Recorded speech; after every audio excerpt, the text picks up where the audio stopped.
নজর রাখবো পরবর্তী সংবাদে। ভারতীয় মজদুর সংঘের পক্ষ থেকে ধর্মনগরের বুকে আজকে বিক্ষোভ মিছিলের আয়োজন। বিএমএস এর মিছিলে দুষ্কৃতিকারীদের আক্রমণ এমনটাই অভিযোগ উঠে এসছে। তার প্রতিবাদ জানিয়ে ফের একবার বিক্ষোভ। ধর্মনগরে মহকুমা শাসকের কার্যালয়ের সামনে চলে এই বিক্ষোভ। বিশেষ করে ধর্ণা সংগঠিত হয় জেলা শাসকের কার্যালয়ের সম্মুখে। উপস্থিত ছিলেন ভারতীয় মজদুর সংঘের পক্ষ থেকে সভাপতি অসীম দত্ত। তিনি যে অভিযোগ করেছেন যে অয়েল ট্যাঙ্কার ড্রাইভার মজদুর সংঘের কর্মী বিপ্লব দাস নিজেকে সভাপতি বলে প্রচার করছেন এবং বিপ্লব দাসের নেতৃত্বে কিছু দুষ্কৃতীরা তারা বিভিন্ন রকম ভাবে ভয়ভীতি প্রদর্শনের চেষ্টা করছেন, আক্রমণ করছেন বলে অভিযোগ উঠে এসেছে। এই নিয়ে ধর্মনগর শহরে ব্যাপক চাঞ্চল্য। ঠিক কি অভিযোগ বিএমএস এর থেকে শুনুন। আপনার নাম বলে সে আমাদের কাছে বলে আপনারা ওকে দায়িত্ব দিয়েছেন, আপনার নাম বলে সে এখানে গুন্ডাগিরি করতে সাধারণ আছে। আমি বলছি না, তার থেকে আমি দিয়েছিলাম, আমি অন্যায় করেছি, আমি সবাই আমাকে মাফ করে দেবে মনে করছি। আমি তাকে দায়িত্ব থেকে সাসপেন্ড করে দিয়েছি আজীবনের জন্য। আর কোন জিনিসে কাজ করতে পারবে না। আমি ঘোষণা করে দিয়েছি আপনার সামনে, আর তার সামনে আমরা এফআইআর করেছি।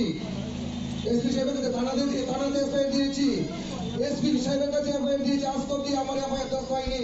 কেন তো এফআইআর দস্ত হয়নি? আমি দেখেন বিএনএস 175 কারণ নতুন কারণে আছে, যদি আপনি এফআইআর না নিন আপনার বিরুদ্ধে আমি এফআইআর করে দেবো গিয়ে পড়ে গিয়ে। আমরা কার জবাবে আপনি এরকম করছেন? এফআইআর নিচ্ছেন আপনারা প্রশাসন, কার কে প্রেশার দিচ্ছে আমাকে বলুন। দেখেন আন্দোলন আমাদেরকে থামিয়ে রাখতে পারবে না। আজকে কি হয়েছে? আজকে যখন এখানে আমরা বাক স্বাধীনতা আছে, ভারতবর্ষের সংবিধানে আছে, আমরা আন্দোলন করতে পারবো। কেন আজকে আমার আন্দোলনকে রুকাবট করা হয়েছে? কেন বাধা দেওয়া হচ্ছে? কেন আজকে আমার মাইক মেশিন যে বক্স সাউন্ড সিস্টেম যে দোকান থেকে এই দোকানকে মালিককে ফেট দিয়ে আটকে রেখে দিয়েছে দেয়নি, তাহলে কেন আমাদের শরীরকে সেট আনতে হয়েছে? কেন তো দাদাগিরি চলছে? কেন ধর্মনগরে কেন প্রশাসন গুলো দেখছেন না? কেন এতদিন দোকান এখন কি বন্ধ আছে? কেন তারা সাহস পাচ্ছে না দোকানগুলো খোলার? প্রশাসনকে বলে আমরা বলে দিয়েছি দোকানগুলোর মালিককে খুলতে। দোকানের মালিক আমাকে ফোন করে বলে যাতে কোন ভরসাই আমি খুলবো। আমি আজকে খুলবো, কালকে রাস্তায় মানে অন্ধ করে আমাকে মেরে ফেলবে, আমাকে মারবে। ধর্মনগরে আজকে প্রশাসনের এই হাল কেন হয়েছে? আমি জবাব চাই প্রশাসনের কাছে, ডিএম সাহেবের কাছে।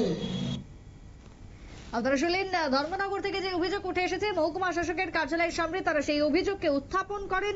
যদিও এখন দেখার যে এরপরে কোনো পদক্ষেপ গ্রহণ করে কিনা প্রশাসন। তবে যারা দুষ্কৃতীরা রয়েছে, যারা তাদের উপরে হামলা চালায় বা মিছিলের উপর যাদের ভাঙচুর করা হয়, এই ঘটনাতে এখন কি পদক্ষেপ গ্রহণ করে এই অভিযোগের ভিত্তিতে, সেটাই এখন দেখার। ছোট্ট বিরতির পর ফিরছি, সঙ্গে থাকুন।